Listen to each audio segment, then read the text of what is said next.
Hello, नमस्कार। मेरा नाम दलबीर है और मेरे इस यूट्यूब चैनल में आपका स्वागत है। मेरे इस यूट्यूब चैनल का नाम इंडियन टेक्निकल फार्मिंग है और आज मैं आपके लिए एक खेती से जुड़ी एक नई वीडियो लेकर आया हूं।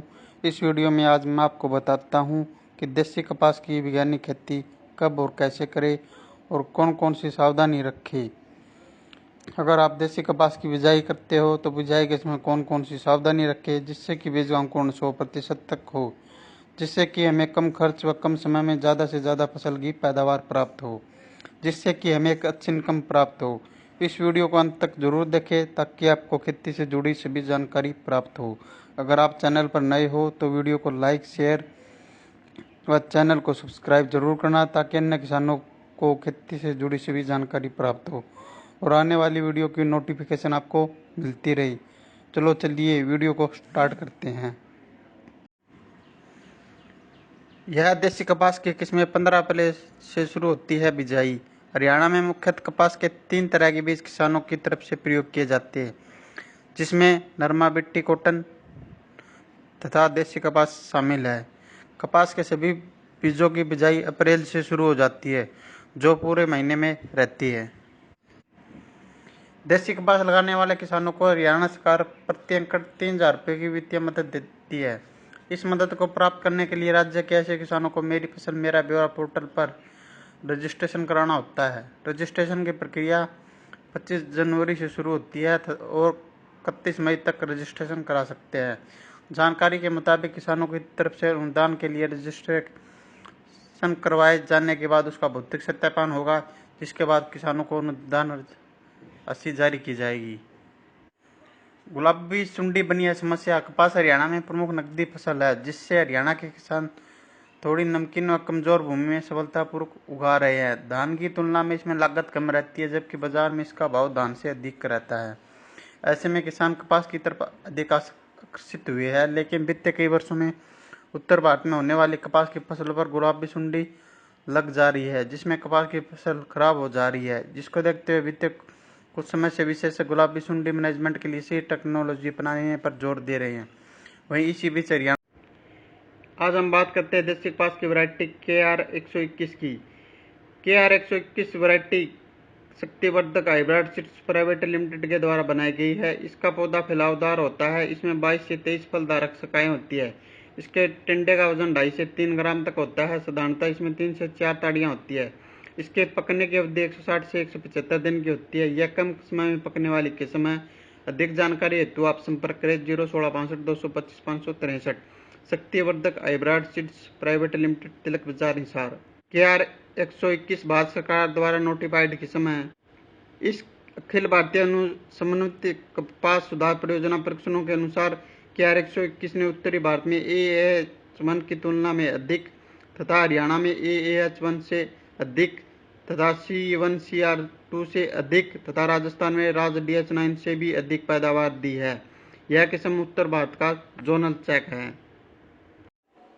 कली व फूल बनने से पहले की अवस्था बोक्की में सुंडियां प्रभावी रहती है, जो बोक्की को खाती रहती है, जिनकी ओर किसान का ध्यान ही नहीं जाता है। उस समय देसी कपास में पौधों पर फूल दिखाई नहीं देती है। ये सुंडियां फूल और फलों को खाती रहती है। बाद में किसान का ध्यान इस ओर जाता है। अतः फसल बचाने हेतु ट्रेसर का पहला स्प्रे जुलाई के प्रथम सप्ताह में अवश्य करे। उस समय किसान यह न देखे कि उसमें कोई कीड़ा है या नहीं है। अक्सर किसान यह भी सोचता कि बरसात आएगी तो ही स्प्रे करूँगा। अंततः किसान भाई बरसात आने या पानी लगाने का इंतजार न करे। ट्रेसर के पहले छिड़काव के बाद 70 मिलीमीटर ट्रेसर या 150 ग्राम टाकुमी प्रति एकड़ का स्प्रे 10 से 15 दिन के अंतराल पर दोहराते रहे।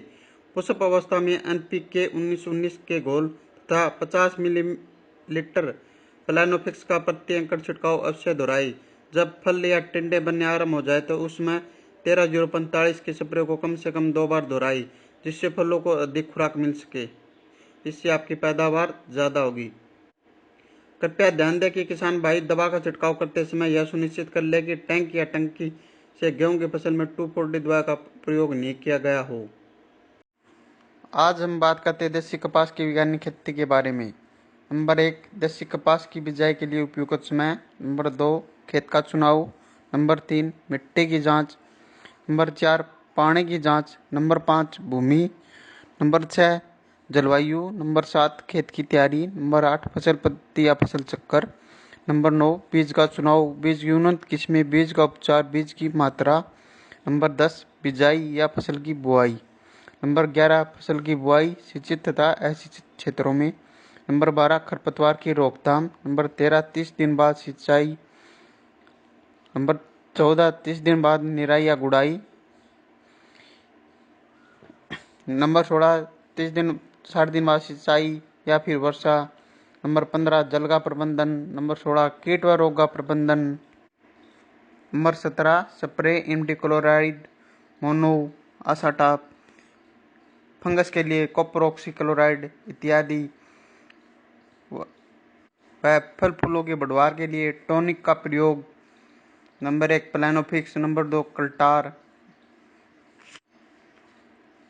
नंबर 17 फसल में खाद का उपयोग, फिर चुनाई, फिर भंडारण। ये मुख्य स्टेप है जो देसी कपास की फसल में उपयोग किए जाते हैं। अब हम बात करते हैं देसी कपास की पूरी वैज्ञानिक खेती के बारे में। नंबर 1 उपयुक्त समय। देसी कपास की बिजाई का उपयुक्त समय अप्रैल व मई महीना होता है। बाजार में कपास की बहुत सी वैरायटियाँ उपलब्ध होती है। अप्रैल महीने के बिजाई के लिए हम अगेती वैरायटी व 15 मई के बाद हम देसी कपास के लिए 75 वैरायटी का ही चुनाव करते हैं। नंबर 2 खेत का चुनाव। इसके बाद हम देसी कपास की बिजाई के लिए हम खेत का चुनाव करते हैं। अगर पहले उस खेत में सरसों की बिजाई की थी तो सरसों के फन्नों को रोटावेटर की सहायता से 1-2 बार अच्छी तरह से जुताई कर दे ताकि सरसों के फन्ने अच्छी तरह से मिट्टी में मिल जाए। फिर आप हैरो की सहायता से 1-2 बार अच्छी तरह जुताई कर दे। फिर आप लेजर लेवलर की सहायता से खेत को समतल कर दे ताकि खेत की सिंचाई अच्छी तरीके से हो जाए। अब हम बात करते हैं देसी कपास की खेती के लिए मिट्टी की जांच। सबसे पहले अपने खेत की मिट्टी की जांच करवा ले, जिससे हमें यह पता चल जाता है कि मिट्टी में किन किन पोषक तत्वों की कमी है और खेत की मिट्टी किन किन फसलों के लिए उपयुक्त है और इस मिट्टी में कौन कौन सी फसलें उगाई जा सकती है, जैसे गेहूँ, चना, अरहर, सरसों, राया, बरसीन, गन्ना, आलू, मक्का, बाजरा, कपास इत्यादि। मिट्टी की जांच से हमें यह पता चल जाता है कि इसका पीएच मान कितना है। देसी कपास की बिजाई। फास्फोरस व पोटाश बिजाई के समय पोरे। अगर फास्फोरस बिजाई पर नहीं डाली गई है तो बोक्की पर पोरे। बोक्की का मतलब फूल आने पर पोरे। आदि नाइट्रोजन बोक्की के समय 45 से 60 दिन व शेष नाइट्रोजन फूल निकलते समय कतारों में दोनों ओर डाली। अगर गेहूं के बाद कपास ले रहे हैं तो बोक्की के समय डाली जाने वाली नाइट्रोजन बिजाई पर पोरे। अब हम बात करते हैं पानी की जांच की। अगर आप फसल की बिजाई के लिए नहरी पानी का इस्तेमाल करते हैं तो यह सभी प्रकार की फसलों के लिए बहुत अच्छा है और इसमें बीज का अंकुरण 100% तक हो जाता है। अगर आप वर्षा के बाद फसल की बिजाई करते हैं तो बीच में बीज का अंकुरण 100% तक हो जाता है। अगर आप बिजाई के समय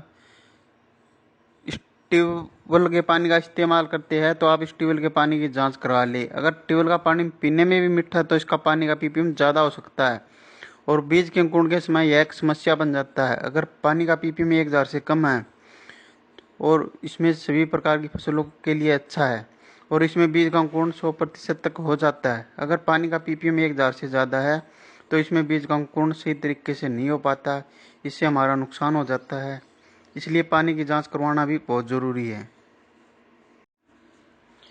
कपास की खेती के लिए भूमि का चुनाव। कपास की खेती के लिए अच्छी जल धारण और जल निकास क्षमता वाली भूमि होनी चाहिए। जिन क्षेत्रों में वर्षा कम होती है वहाँ इसकी खेती अधिक जल धारण वाली क्षमता वाली मटियार भूमि में की जाती है। जहाँ सिंचाई की सुविधाएं उपलब्ध हो वहाँ बलुई व बलुई दोमट मिट्टी में इसकी खेती की जा सकती है। यह हल्की अम्लीय एवं क्षारीय भूमि में उगाई जा सकती है। इसके लिए उपयुक्त पीएच मान 5.5 से 6.5 है। हालांकि इसकी खेती 8.5 पीएच मान तक वाली भूमि में अच्छी तरह से की जा सकती है। कपास की खेती के लिए मौसम व जलवायु। यदि पर्याप्त सिंचाई सुविधा उपलब्ध हो तो कपास की फसल को मई माह में ही लगाया जा सकता है। सिंचाई की पर्याप्त उपलब्धता न होने पर मानसून की उपयुक्त वर्षा होते ही कपास की फसल उगा सकते हैं। कपास की उत्तम फसल के लिए आदर्श जलवायु का होना आवश्यक है। फसल के उगने के लिए कम से कम 16 डिग्री सेंटीग्रेड और अंकुरण के लिए आदर्श तापमान 32 से 34 डिग्री सेंटीग्रेड होना उचित है। इसके बढ़वार के लिए 21 से 27 डिग्री तापमान होना चाहिए। फल लगते समय दिन का तापमान 25 से 30 डिग्री सेंटीग्रेड और रातें ठंडी होनी चाहिए। कपास के लिए कम से कम 50 डिग्री सेंटीमीटर वर्षा का होना आवश्यक है। 125 सेंटीमीटर से अधिक वर्षा का होना कपास के लिए हानिकारक होता है। कपास की उन्नत खेती के लिए खेत की तैयारी। उत्तरी भारत में कपास की खेती मुख्यतः सिंचाई आधारित होती है। इन क्षेत्रों में खेत की तैयारी के लिए 1 सिंचाई कर 1 से 2 गहरी जुताई करनी चाहिए। इसके बाद 3 से 4 हल्की जुताई कर पट्टा लगाकर बुआई करनी चाहिए। कपास का खेत तैयार करते समय इस बात का ध्यान रखना चाहिए कि खेत पूर्णतः समतल हो ताकि मिट्टी की जल धारण व जल निकास क्षमता दोनों अच्छी हो। यदि खेतों में खरपतवार की ज्यादा समस्या न हो तो बिना जुताई या न्यूनतम जुताई से भी कपास की खेती की जा सकती है। दक्षिणी व मध्य भारत में कपास वर्षा आधारित काली भूमि में उगाई जाती है। इन क्षेत्रों में खेत तैयार करने के लिए गहरी जुताई मिट्टी पलटने वाले हल से रबी फसल की कटाई के बाद करनी चाहिए, जिसमें खरपतवार नष्ट हो जाते हैं और वर्षा जल का संचय अधिक होता है। इसके बाद 3 से 4 बार हैरो चलाना काफ़ी होता है। बुआई से पहले खेत में पट्टा लगाते हैं ताकि खेत समतल हो जाए, या फिर आप लेजर लेवलर की सहायता से खेत को समतल कर सकते हो।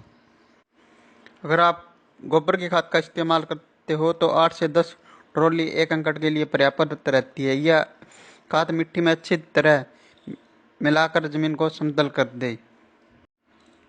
अब हम बात करते हैं फसल पद्धति या फसल चक्कर। फसल चक्कर एक ऐसी प्रणाली है जिसमें फसलों को इस क्रम में बोया जाता है जिससे कि मृदा की उर्वरता शक्ति बनी रहे। एक सफल उत्पादन के लिए उत्तरदायी प्रमुख कारकों में से एक फसल चक्कर एक महत्वपूर्ण स्थान रखता है। फसल चक्कर अपनाने का मुख्य उद्देश्य प्राकृतिक संसाधनों का उपयोग करके उसमें अधिक फसल उत्पादन करना होता है। किसी भी खेत में फसल को अदल बदल कर बोना, हेरफेर कर बोना फसल चक्कर कहलाता है। ऐसा करने से मृदा की उर्वरता शक्ति बनी रहती है और पैदावार भी बहुत अच्छी होती है। किसी भी खेत में एक निश्चित समय में उसकी मृदा की उर्वरता शक्ति को बनाए रखने जाने वाली फसलों के क्रम को फसल चक्कर कहते हैं। किस क्षेत्र की भूमि, जलवायु, अन्य वातावरणीय कारकों के आधार पर विभिन्न फसल चक्कर अपनाए जाते हैं। एक अच्छे फसल चक्कर को अपनाकर एक किसान अपनी भूमि में अधिक से अधिक लाभ कमा सकता है। फसल चक्करों की संख्या 3 होती है। 1 वर्षीय फसल चक्कर जैसे मक्का के बाद गेहूं। 2 वर्षीय फसल चक्कर ज्वार, बरसीन, धान, मक्का। इसके अतिरिक्त फसलों के चक्रों के आधार पर फसल चक्र को वर्गीकृत किया गया है। रबी की फसल में अपनाए जाने वाले फसल चक्कर, खरीफ की फसलों में अपनाए जाने वाले फसल चक्कर और जायद की फसलों में अपनाए जाने वाले फसल चक्कर। फसल चक्कर के सिद्धांत। उथली जड़ वाली फसलों के बाद गहरी जड़ वाली फसलों को उगाना चाहिए। अधिक खाद की आवश्यकता वाली फसलों के बाद कम खाद की आवश्यकता वाली फसलों को उगाना चाहिए। अधिक जल की आवश्यकता वाली फसलों के बाद कम जल की आवश्यकता वाली फसलों को उगाना चाहिए। फलीदार फसलों के बाद अफलीदार फसलों को उगाना चाहिए। कृषि संसाधनों का प्रयोग समतापूर्ण ढंग से करना चाहिए। भूमि कटाव से प्रभावित क्षेत्रों में फसल चक्र में आच्छादित फसलों का समावेश होना चाहिए। फसल चक्र के लाभ। किसी खेत के प्रति इकाई क्षेत्रफल में से एक निश्चित समय में होने वाले उत्पादन में वृद्धि होती है। विभिन्न फसलों का कार्य करना निश्चित हो जाने से उनके आवश्यक बीज का तथा खरपतवारनाशी आदि का उचित समय के अनुसार प्रयोग किया जा सकता है। फसल चक्र में गहरी कम उथली वाली जड़ों के सम्मिलित होने के कारण भूमि के ऊपर की सतह तथा नीचे की सतह से पोषक तत्वों का फसल चक्र द्वारा उचित व तेजी से अवशोषण होता है। एक फसल चक्र को अपनाने से मृदा संरक्षण में कमी आती है क्योंकि फसल चक्र में आच्छादन फसलों को सम्मिलित किया जाता है। कृषकों को वर्ष भर कार्य करने का अवसर मिलता है। फसल चक्र के लाभ। मृदा की उर्वरता शक्ति में वृद्धि होती है। मृदा के भौतिक, रासायनिक तथा जैविक गुणों में सुधार होता है। सघन फसल चक्रों को अपनाने से भूमि में जीवांश पदार्थ की मात्रा में वृद्धि होती है। उचित फसल चक्र को अपनाने से भूमि में पनपने वाले विभिन्न बीमारियों के प्रभाव में कमी आती है। फसल चक्र अपनाने से कीटों तथा खरपतवारों पर भी नियंत्रण होता है। अब हम बात करते हैं देसी कपास के लिए बीज का चुनाव, बीज की किस्म या वैरायटी या बीज का उपचार, बीज की मात्रा। हमें अपने खेत में फसल की बिजाई करते समय ऐसे बीज का चुनाव करते हैं जो कि अपने क्षेत्र और एरिया के हिसाब से ठीक हो। बीज का चुनाव हमें मिट्टी, समय व पानी के अनुसार ही करना होता है क्योंकि दोमट मिट्टी के लिए अलग, रेतीली जमीन के लिए अलग अलग व समय के अनुसार अलग अलग वैरायटी मार्केट में उपलब्ध होती है। बीज की वैरायटी, हम एक ऐसी वैरायटी का चुनाव करते हैं जो हमारे क्षेत्र व जमीन व पानी के हिसाब से ज़्यादा उत्पादन देती हो। हमें एक ऐसी कंपनी के बीज का चुनाव करना होता है जो कंपनी सरकार के द्वारा रजिस्टर्ड हो, जैसे राशि यूएसए शक्तिवर्धक। बीज खरीदते समय हमें बीज का पक्का बिल अवश्य लेना चाहिए, जिससे कि बीज के डुप्लीकेट होने के चांस कम होते हैं और एक अच्छा ओरिजिनल बीज हमें एक अच्छा उत्पादन देता है। अब हम बात करते हैं बीज के उपचार की। हम बीमारी की रोकथाम के लिए हम बीज का उपचार करते हैं, जिसे हम FIR भी कहते हैं, जिसे हम फंगिसाइड, इंसेक्टिसाइड और राइजोबियम कल्चर भी कहते हैं। सबसे पहले हम बीज को फंगिसाइड की दवाइयों से उपचार करते हैं, फिर हम उसको इंसेक्टिसाइड की दवाइयों से उपचार करते हैं। इंसेक्टिसाइड दवाइयों के उपचार का मतलब उसे इंसेक्ट की बीमारियों से रोकथाम के लिए किया जाता है। फिर हम राइजोबियम कल्चर से उपचार करते हैं, जो कि पैदावार बढ़ाने में वृद्धि मदद करता है। अब हम बात करते हैं बीज की मात्रा। हम देसी कपास की बिजाई के लिए 1 एकड़ में 2 पैकेट की बिजाई करते हैं। वो संकर किस्मों की वैरायटियों में हम ये 2 पैकेट की बिजाई करते हैं। अगर हम देसी वैरायटी का उपयोग करते हैं तो हम 1 एकड़ में लगभग 2 से 3 किलो बीज की बिजाई करते हैं। लगभग सभी संकर किस्मों का ही उपयोग करते हैं, क्योंकि संकर किस्में ज़्यादा उत्पादन देती है, जैसे KR 64। देसी कपास की उन्नत किस्में हैं HD 107, HD 123, HD 324, HD 432 व संकर किस्में AAH1, AAH 32 व KR 64। यह देसी कपास की उन्नत किस्में हैं जो बहुत बढ़िया उत्पादन देती है। HD 324 इस देसी कपास की किस्म के पौधे लाल रंग के पत्ते का मध्यम और रंग लाल होता है। इस किस्म के फूल गुलाबी रंग के फूलों के अंदर गहरे लाल रंग के धब्बे एवं परागकण पीले रंग के होते हैं। इसके पौधे में 3 से 4 मजबूत वानस्पतिक शाखाएं होती है।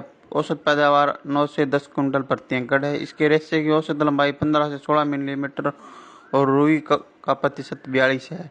यह किस्म पकने में 175 से 180 दिन लेती है, इसलिए कपास, गेहूं फसल चक्कर के लिए उपयुक्त है। यदि इस किस्म की बुआई या बिजाई 15 अप्रैल माह के पहले पखवाड़े में की जाए तो अधिक पैदावार के साथ साथ रेशे की गुणवत्ता में भी अच्छी सुधार होती है। बिजाई या फसल की बुआई। बिजाई, अगर आप मशीन की सहायता से खाद की बिजाई वह बीज की बुआई एक साथ कर सकते हैं। हमें बीज की बिजाई सुबह या शाम के समय ही करनी चाहिए। बिजाई के समय हमें लाइन से लाइन की दूरी 3 फुट व बीज से बीज की दूरी 1 फुट व बीज की गहराई 8 से 10 सेंटीमीटर रखनी चाहिए। बिजाई के समय बीज गिल्ली मिट्टी में ही डलना चाहिए व इसके ऊपर 5 से 6 सेंटीमीटर जमीन की परत चढ़ जानी चाहिए, ताकि बीज का जर्मिनेशन अच्छी तरीके से हो सके और बीज का अंकुरण सही तरीके से हो सके। फसल की बुआई सिंचित तथा असिंचित क्षेत्रों में। फसल की बुआई सिंचित क्षेत्रों में नहरी पानी से की जा सकती है व असिंचित क्षेत्रों में वर्षा के आधार पर इसकी बिजाई की जा सकती है। खरपतवार की रोकथाम। खरपतवार की रोकथाम के लिए हमें बिजाई के तुरंत बाद पेंडामेलिथियान 30% EC का ही छिड़काव करना चाहिए। 500 मिलीमीटर दवाई को 250 लीटर पानी में उसका घोल बनाकर उसके ऊपर 1 एकड़ में उसका छिड़काव करना चाहिए। इससे खरपतवारों का जर्मिनेशन नहीं होगा। अब बात करते हैं कपास की खेती के लिए निराई गुड़ाई एवं सिंचाई। पहली निराई गुड़ाई अंकुरण के 20 से 25 दिन के बाद करनी चाहिए। यदि फसल में सिंचाई की जरूरत पड़े तो हल्की सिंचाई करनी चाहिए। इससे कीट व रोग असर कम रहता है एवं अच्छी पैदावार होती है। वहीं अगर बारिश ज़्यादा हो जाए तो हमें सिंचाई की आवश्यकता कम पड़ती है। जल प्रबंधन। कपास की खेती में जल का प्रबंधन भी होना बहुत जरूरी है, क्योंकि अगर ज़्यादा बारिश हो जाए तो हमें जल निकास का प्रबंधन करना चाहिए। ये आप पंप की सहायता से कर सकते हो। कपास की खेती के लिए खाद एवं उर्वरक। कपास की उन्नत किस्मों की अच्छा पैदावार के लिए प्रति हेक्टेयर नाइट्रोजन 80 से 120 किलोग्राम, फास्फोरस 40 से 60 किलोग्राम, पोटास 20 से 30 किलोग्राम, सल्फर 25 किलोग्राम देना चाहिए। जबकि संकर व बीटी किस्म के लिए प्रति hectare nitrogen 150 kilogram, phosphorus 75 kilogram, potash 40 kilogram एवं सल्फर 25 किलोग्राम पर्याप्त होता है। सल्फर की पूरी मात्रा बुआई गैस में तथा नाइट्रोजन की 15% मात्रा बुआई गैस में, बाकी मात्रा 3 बराबर भागों में 30, 60, 90 दिन के अंतराल पर देना चाहिए। वही फास्फोरस व पोटाश की आधी मात्रा बुआई गैस में तथा आधी मात्रा 60 दिन के बाद देना चाहिए। वहीं अच्छी पैदावार के लिए अब हम बात करते हैं कपास की फसल में लगने वाले प्रमुख कीट। गुलाबी सुंडी कपास की फसल के लिए अगर कोई सबसे बड़ा दुश्मन कीट है तो वह है गुलाबी सुंडी, जो अपना पूरा जीवन उसके पौधे पर बिताती है। यह कपास के छोटे पौधे, कली व फूल को नुकसान पहुंचाकर पूरी फसल को नष्ट कर देती है। इसका प्रकोप हर साल होता है। प्रबंधन: इसके नियंत्रण के लिए कोरोमंडल के कीटनाशक फेंडाल 50% ईसी का छिड़काव करें। फेंडाल एक बहुआयामी कीटनाशक है। यह कीड़े पर लंबे समय तक नियंत्रण रखता है। इसके अलावा इसमें तेज तीखी गंध होती है जो वयस्क कीट को अंडा देने से रोकती है। सफेद मक्खी: यह कीट देखने में पीले रंग का होता है, लेकिन इसका शरीर सफेद मोम जैसे पाउडर से ढका होता है। यह पौधे की पत्तियों पर एक चिपचिपा तरल पदार्थ छोड़ता है एवं पत्तियों का रस चूसता है। प्रबंधन: सफेद मक्खी कीट प्रबंधन के लिए कोरोमंडल का फिनियो कीटनाशक का प्रयोग करें। फिनियो में 2 अनोखी कीटनाशकों की जोड़ी है जो 2 विभिन्न कार्यशैलियों से काम कर सकते हैं। इसके अलावा यह पाइटोरानिक प्रभाव से युक्त है, जिसमें कीड़ों का तुरंत और लंबे समय तक समाप्त करने की क्षमता होती है। यह सफेद मक्खी के सभी चरणों जैसे अंडा, निप, वयस्क को एक बार में समाधान उपलब्ध कराता है। इसकी प्रति एकड़ 400 से 500 मिलीमीटर की मात्रा की जरूरत पड़ती है। अब हम बात करते हैं माहू या फिट कीट की। यह बेहद कोमल कीट होता है जो दिखने में मटमैले रोग का होता है। माहू कीट कपास की पत्तियों को खुरचकर उसका रस चूस लेता है। इसके बाद पत्तियों पर एक चिपचिपा पदार्थ छोड़ता है। प्रबंधन: इसकी कीट की रोकथाम के लिए कोरोमंडल के फिनियो कीटनाशक का छिड़काव करें। अगर आप दूसरे कीटनाशक का छिड़काव कर सकते हो तो आप डॉक्टर की सहायता के अनुसार। तेला कीट: काले रंग का यह कीट पौधों की पत्तियों को खुरचकर उसका रस पी जाता है। इसके लिए बाजार में बहुत सी कीटनाशक दवाइयाँ उपलब्ध है। आप तेला कीट के लिए संपर्क करें। हरा मच्छर: यह देखने में 5 भुजाएं कर और पीले रंग का होता है। इसके कीट के आगे के पंखों पर एक काला धब्बा पाया जाता है जो कपास की शिशु एवं वयस्क अवस्था में पत्तियों का रस चूसता है, जिससे पत्तियां पीली पड़कर सूखने लगती है। प्रबंध: इसके कीट के प्रबंध के लिए पूरे खेत में प्रति एकड़ 10 पीले प्रपंच लगाने चाहिए। इसके अलावा 5 मिलीमीटर नीम तेल को 1 मिलीमीटर टिनोपाल या सैंडोविट को प्रति लीटर पानी के साथ घोल बनाकर छिड़काव करें। मीलीबग: इस प्रजाति के कीट की मादा पंखविहीन होती है, वहीं इसका शरीर सफेद पाउडर से ढका होता है। हालांकि इस कीट के शरीर पर काले रंग के पंख होते हैं तो सुखाव, तन्ने, फूल, पूरी, पर्णवर्त तथा घंटों का रस चूस जाता है। इसके बाद इस मीठा चिपचिपा पदार्थ छोड़ता है। इस कीट प्रबंधन की रोकथाम के लिए पूरे खेत के आसपास पीले प्रपंच लगाएं। अब हम बात करते हैं कपास की फसल में लगने वाले प्रमुख रोग। नंबर 1 जीवाणु झुलसा एवं कोणीय धब्बा रोग। नंबर 2 मायरोथोसिस पत्ती धब्बा रोग। नंबर 3 अल्टरनेट या पत्ती धब्बा रोग। नंबर 4 पौध अंगमारी रोग।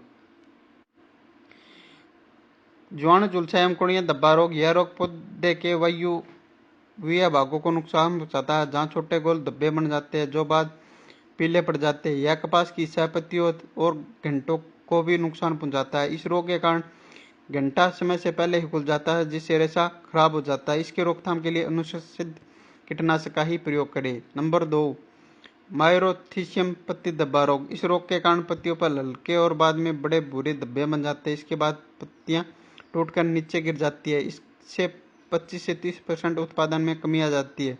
रोकथाम के लिए अनुशंसित कीटनाशक का ही प्रयोग करें।